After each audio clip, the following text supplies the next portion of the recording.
Yan, so isang mapagpalang araw po sa ating lahat mga farmers. Welcome back to my channel, Sir Cha the Farmer, ang guro magsasaka ng Sibungas, Cebu, Philippines.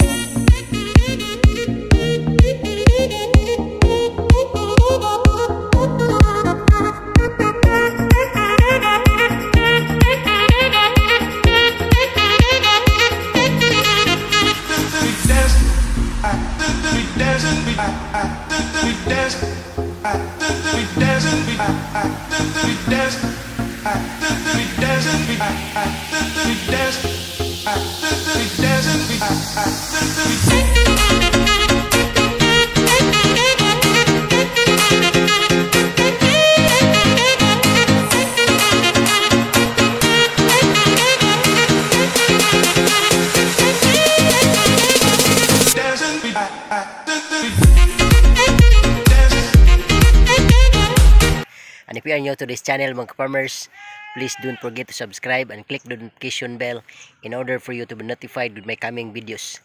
Thank you and enjoy this vlog.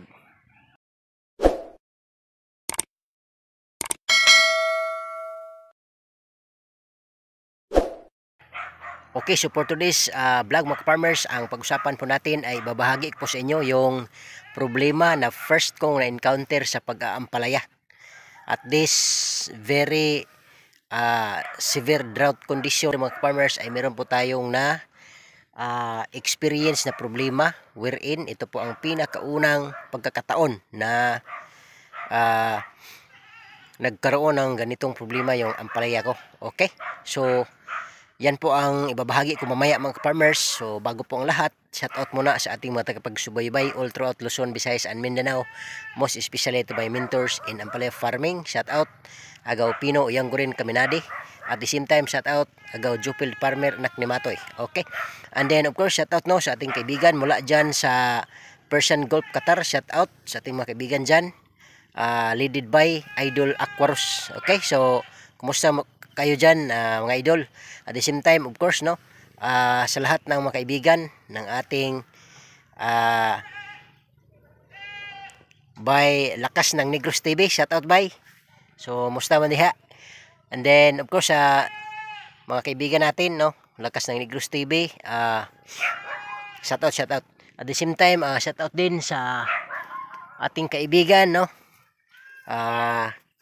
mula dyan sa Tiasong, Quezon Province. Kumusta? Shout out Idol Tay Bisay Magsasaka. Okay, at the same time Jojo the Farmer from Barangay San Antonio, Southern Leyte. Shout out Idol. And of course Farm Boy TV. So kumusta? Shout out Idol. At the same time sa ating kaibigan shout out Boss Ayan Vlogs ng Kagay Sibungas, Cebu. At the same time Ayan Dibal, shout out also. And of course yung mga kaibigan natin mula sa Puerto Princesa, shout out Idol Ros R. Galvan. At the same time Tabang Vlogs. At sa mga hindi po natin na mention na shout out, in general shout out po sa inyong lahat kasi hindi po natin maisa-isa no. The Oracle Channel Idol, shout out no sa mga kaibigan natin lahat na nagsuporta, nag-comment sa atin. Pasensya po at hindi po natin na isa-isang ma-shout out, ngunit gagawan ko pa ng paraan na malista yung mga pangalan nyo kasi nabisi tayo sa ating trabaho at the same time dito sa ating mini farm at sa yung pag-aalaga ng bago kong anak, newborn baby ko. 14 days pa yung baby ko mga farmers. Okay, so yan po ang ating pag-usapan at samahan nyo po ako dito mga farmers. Sa mga hindi pa nakapag-subscribe, tulungan nyo po ako sa aking channel, like, subscribe and share po. Okay, so tara na mga farmers. Okay, so once again, welcome back to my channel, Sir Cha the Farmer, ang guro magsasaka ng Sibungas, Cebu, Philippines. So yun, dito tayo sa part na to mga farmers kasi dito po natin maipapakita yung first problem ko na na-encounter sa pag-aampalaya. Okay, first time na may nangyaring ganito sa aking ampalaya mga farmers. At yun nga ay ito mga farmers, yung tinatawag na ambalang. Okay, so sa mga yan, so yung ambalang mga farmers, Another term nito is little leaf, kung saan yung ating ampalaya, yung mga talbos mga ka-farmers na lumalabas ay maliliit. Yan, little leaf. Ito pa mga farmers, oh. Ganyan. So maliliit. Ganyan mga ka-farmers. Oh, di ba? Ang lalaki ng mga dahon. Tapos mirong sobrang ang liliit. Yan, nagkumpol-kumpol sila mga ka-farmers. So ito po ang tinatawag na ambalang mga farmers dito sa Bisaya. Dito sa amin sa Cebu. Hindi ko alam kung anong term nito sa ibang parte ng Pilipinas. So matanong ko lang po sa ating mga kaibigan na magsasaka din, especially sa ganitong klaseng uri ng paggagarden, ampalaya farming. Yan. So ganyan, naka-experience ba kayo ng ganito mga ka-farmers? Kung naka-experience kayo ng ganito mga ka-farmers, ano po ba ang inyong ginawa bilang lunas para ma-solve ang problemang ito? Okay? Yan. So far mga ka-farmers, napansin ko to 3 araw na nakaraan. Tapos kahapon I am seeking help from my mentors. Nagchat ako doon sa isa kong mentor kay Agaw Pino yang Gurin Kaminade. Tapos approach ko pa si Agaw Jupil, busy kasi yun. So ito grabe talaga mga farmers, kumumpol talaga. Yan, so yan ang ambalang. Yan hindi nakatubo mga farmers. So ano ba ang mga possible causes nito mga farmers? Itong tinatawag na ambalang or little leaf. Okay? So yan po ang pag-usapan natin.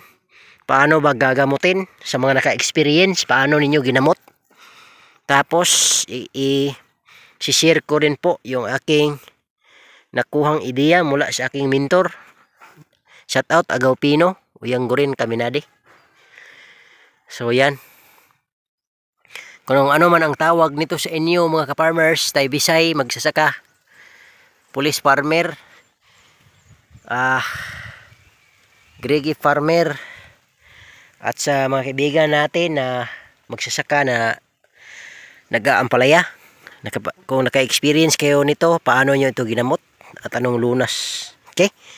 So yan. So ano ba ang gagawin natin sa problemang ito mga farmers? Yan po ang pinakamahalagang katanungan. Kasi ang problema nandito na. Wala na tayong magagawa. Nandyan ang problema eh. So ang magagawa na lang natin is solution on how to solve the problem. Yan Okay, so what are the possible causes? Ano ba ang mga possible causes ng ambalang o yung little leaf? Okay, so unang-una mga farmers, first, cause ng ambalang or little leaf is yung white flies. Okay, at the same time, second, aphids. Okay, and third cause o reason bakit nag-aambalang is mites mga ka-farmers. Ano ba ang mites? Ang mites ay problema ng ampalaya na which is it is a form of microorganisms causes diseases sa ating ampalaya. Hindi po natin nakikita. Ang kailangan natin is magnifying glasses para makita. So under experiment microscope nung makapagkita nito mga farmers. At the same time, consider din natin mga farmers yung napakainit na panahon. Supposedly, roughly 4 in the afternoon mga ka-farmers, dapat mag-start na mag-spray. Pero ngayon, alas 5 na ng 5:50 na ng hapon. Hindi pa ako nag-start kasi ang init pa rin mga ka-farmers. Siguro kayo mga 5:30 mag-start ako mag-spray. So ano ba ang suggestion ng ating mentor na nagturo sa atin kung paano ma-solve ang ganitong problema? So gagamit tayo mga farmers ng dalawang medisina, which is biomedicines coming from Bioagronica.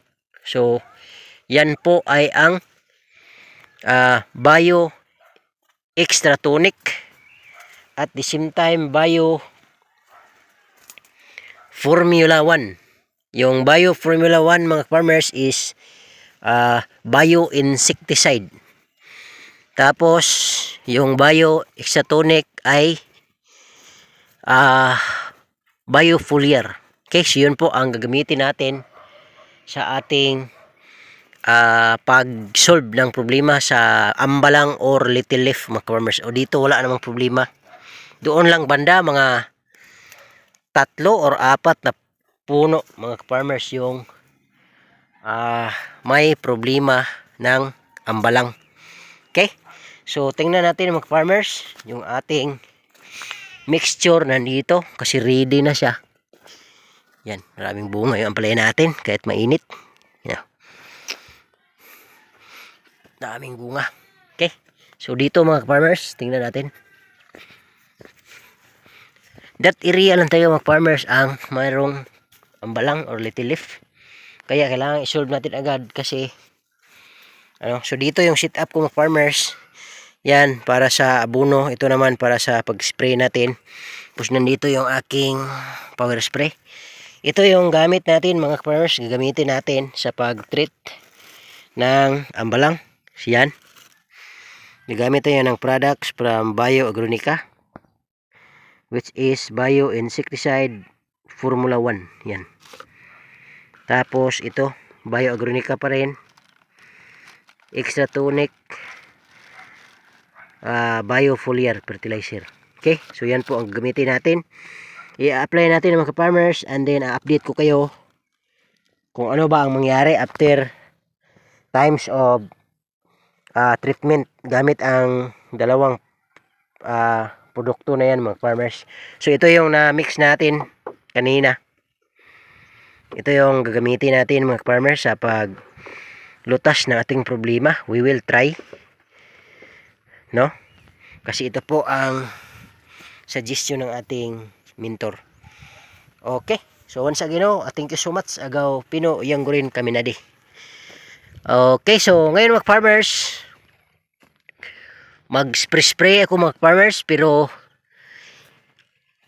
hindi ko maipakita yung pag-spray kasi ang mahirap ito mga farmers, wala akong videographer talaga. Solo solo tong trabaho ko, wala akong kasama talaga. Okay, so may sumasama lang sa akin during harvest. Busy din kasi yung biyenan ko mga farmers, busy din. Kaya yun po yung ating vlog sa araw na ito. So once again, problema na encounter natin is ambalang or little leaf, which is caused by the following: 1, white flies; 2, aphids; and 3 is mites; and the last cause is to consider yung ating weather condition, which is napakainit ngayon mga farmers, kaya siguro isa din sa dahilan.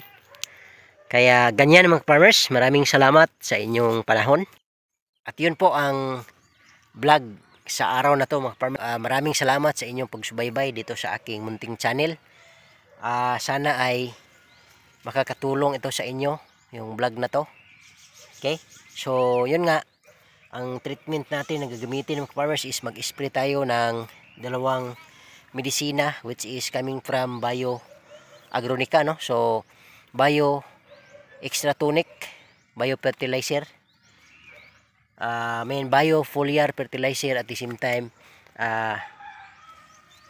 bio insecticide, which is the Formula 1. So yan po ang ititreat natin dito sa napakagandang regalo challenge mga farmers, kasi kung ma-overcome natin to as experience sa next cropping natin, sa pag-aampalaya natin, pag mayroong ganito, at least alam na natin kung paano natin lulutasin ang problema. So ganyan, ganyan ang buhay kahit anong aspeto ng buhay, talagang mayroong mga problema na darating para iti-test yung ating capacity on how to solve the problem. Okay, so thank you pa rin sa challenge na to. because this challenge will add knowledge on how to make our ampalaya farming improve. Okay, so once again, maraming salamat This is Sir Cha the Farmer, ang gurong magsasaka ng Sibunga, Cebu, Philippines. Thank you and bye bye mga farmers.